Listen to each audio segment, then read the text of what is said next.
There is Valverde, who's the big danger man today for absolutely everybody, looking for more bonus seconds. How will this pan out? It's going to be fascinating. 12 kilometres to go. Well, it's going to be very fascinating indeed. And Marc Soler is now being given the all-go to press on as hard as you can. You got your team leader on your wheel. And I just wonder who's going to try and bridge this.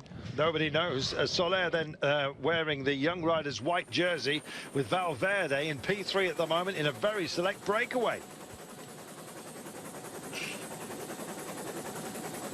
Well, the wind farm offering up some brief applause to those who are going by, and they are sailing by at pace. And in fact, they've pulled the motorcycle. No, they haven't. He's trying to stay away from them as we stand. A quartet of glory. Will it be between they? Well, they can time trial as well if it is indeed Froome that's on board, and we believe it is, courtesy of the elbows. But it might be Geraint Thomas as well. We're waiting for confirmation of that. 11 Ks to go. 11 Ks, yes, and very fast 11 Ks it's going to be. But I wonder whether they got enough there to stay ahead of the bunch. It's all going to be a question of descending skills rather than actual horsepower. And certainly if we're looking at the power when that's going to be required when they get down onto the flat, the front group has got it. 10 to go. Here they are. And the motorcycle is going to struggle to stay away from them. He's going to have to power away and not make a use of himself in the corner. Look at the big cuts that they've got through the hillside here. My goodness, there must have been some protests when they cut that one. It's a beautiful road for us to look at, though, with less than 10 to go. What a stunning descent this is, and certainly in terms of racing as well, everyone's scrambling to hold positions, try and move up as well, because when we get down to the bottom, there isn't an awful lot of time to move around and try and get near the front of the bunch. And certainly with this pace being held, fast descent. What a spectacular road this is, cut into the sandstone. And oh, double check, and that may well have been a little bit of dust here. All the cavalcade that's been through, don't forget, if they cut the corners, they drag a little bit of the sandstone grit onto the surface here, and if you catch it, then indeed the wall was waiting with open arms for you. The back of the pack going through the 10 to go. I suggest those up front have got less than 9 right now. Such is the pace, and there it is. The chase is on. There's others that would like to be part of it.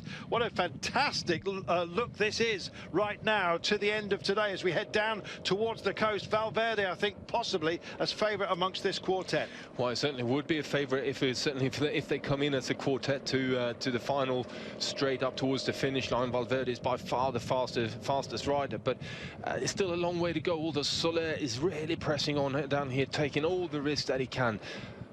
Fabulous cuts into the curves here. These guys can choose a much kinder line, I guess you might say. They're racing into the motorcycle. He's going to let them go. There they go.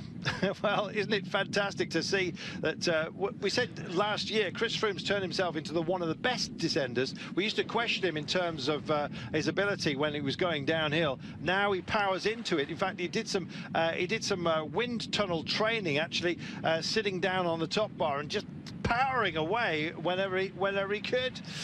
There is Valverde also within this group, and he's got a teammate here with Marc Soler, so they have got to have an advantage, and Valverde wants to take most of today and take it home with him. It is David Godot from Francis that's embedded within this quartet. The motorcycle just a little bit close for my liking, and he eases off and lets them gives them a little bit of space.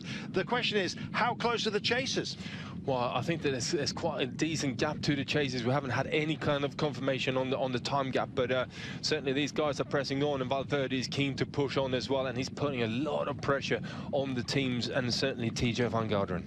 Well, this is fantastic. They can operate as a time trialing unit here, but as you saw from the elbow flicking out from Chris Froome, he wants Soler to do a bit more work. Doesn't want to use him as a passenger. Valverde calls Soler up to drive it on. Well, you can't ask too much when there's two from one team here. He's got the ultimate excuse. Well, you've got the ultimate excuse, and there's no way that Chris Froome should ride with those two riders. He's just got to sit here and get himself dragged towards the finish.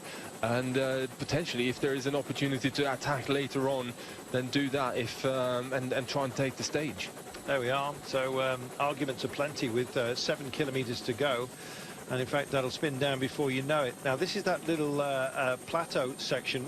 There's a flat section. There are 2 steps within this, the last of which will drop them to a point where there is just 2 kilometers remaining. So it's like a little escarpment, if you like, and then they kick off and take another step in this wobbly slide that we're dealing with at the moment. 7 kilometers, and in fact, it looks like it's all over for them. The pursuers are onto them. So who are amongst that chasing group that's fast and can do something today? Valverde's calling for a little bit more pace, has a look behind, working with Soler at the moment, and but I'm afraid it's all too late. BMC have done a good job of keeping TJ up where he needs to be. Yeah, they certainly have done a good job, and I think it's BMC on the front driving this to try and bring it back as well, but it's going to be difficult for those 4 riders to stay away.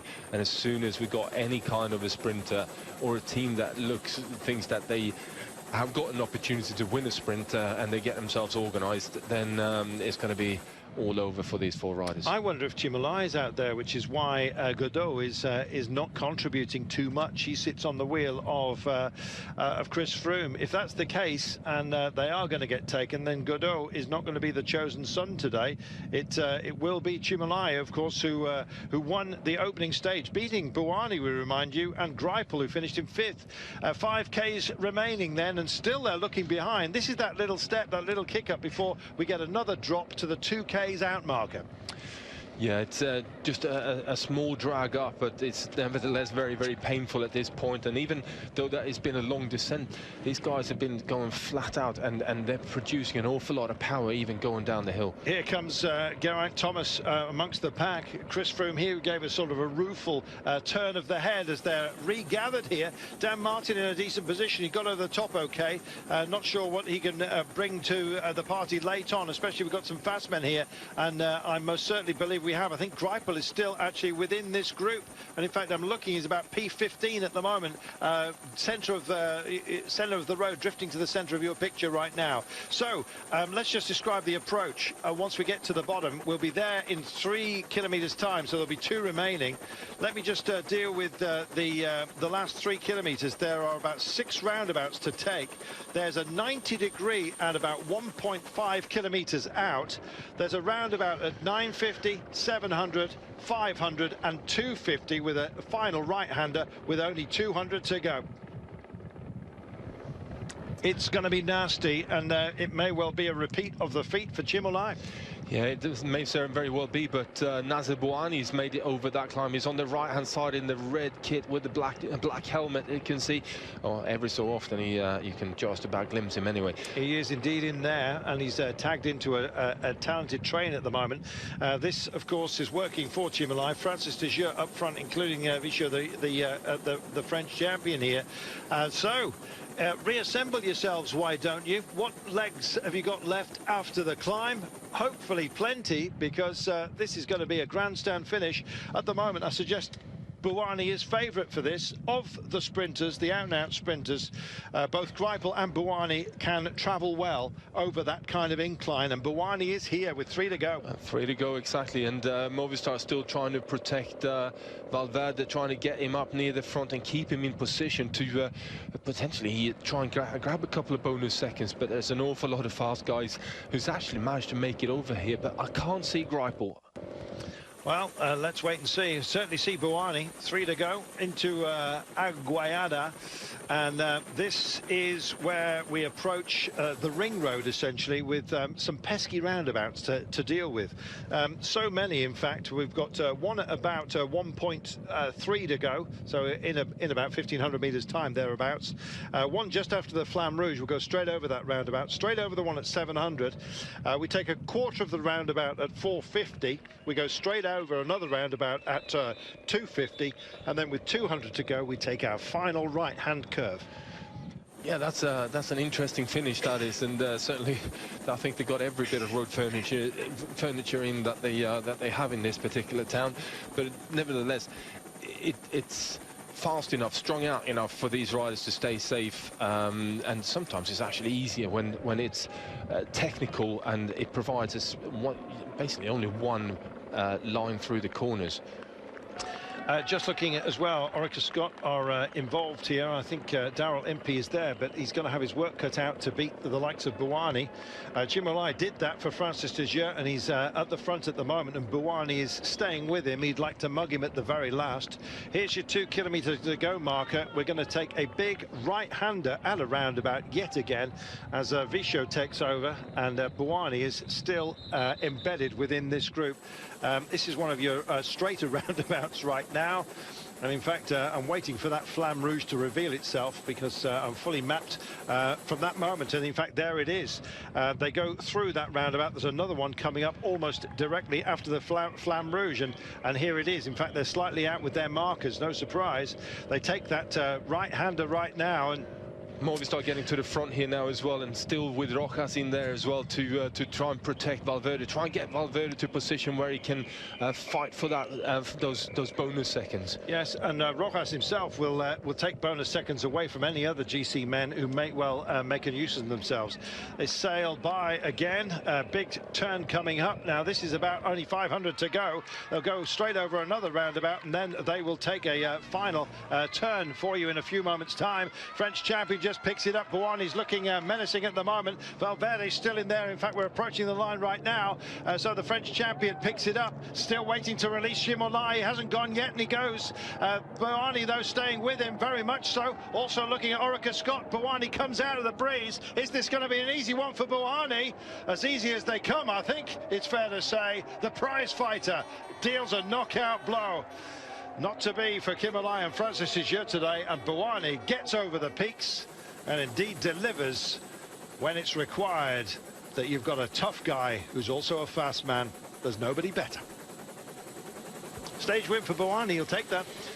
Yeah, fair play. That was I'm probably more impressed with his climbing than with his sprinting, to be honest with you. That was a hard climb that he managed to get himself across, and obviously get himself to the finish and still have enough left in the legs. But being a sprinter, that's usually the case. Whenever they kind of see that final 200 meters, it doesn't matter how tired they are, they still can produce a certain amount of speed, and it rode that really well. No one really challenged him apart from Cimolai, who opened up, and probably opened up a little bit too early. This is the group that contains Andre Greipel with that incline, a man who's saving himself to do some proper work, of course, in Paris-Roubaix, and of course the Tour of Flanders, which you'll be able to see live here on Eurosport. Bouhanni more than delighted. He's turned second place. In fact, the 1 and 2 from the opening stage are reversed for this, with Bouhanni taking the victory. Confirmation of how they finished, well, very briefly, as we look at the overhead shot here. Yeah, Vichot does a good lead up for Cimolai, and Bouhanni's just cool enough, stays on Cimolai's wheel, and then as late as possible, that's about 150 to go, it steps out of it. It's even later than that, actually. Steps out of the wheel and comes around, and he left it late. He needed to wait and leave it very, very late before he actually opened up his sprint, and he said he was in a league of his own. Daryl Impey, indeed, it was from Orica-Scott that came across the line in third place. You can see that Valverde is here looking for gaps back to himself and, of course, the leader. And we're looking for now, our eyes scanning for the finishing position of TJ Van Garderen. No doubt that Valverde, there he is, within this group, along with Geraint Thomas. Actually, good finish for him. Yeah, good finish. You needed to be near the front there in this particular finish, because you never know what's going to happen with so many roundabouts and so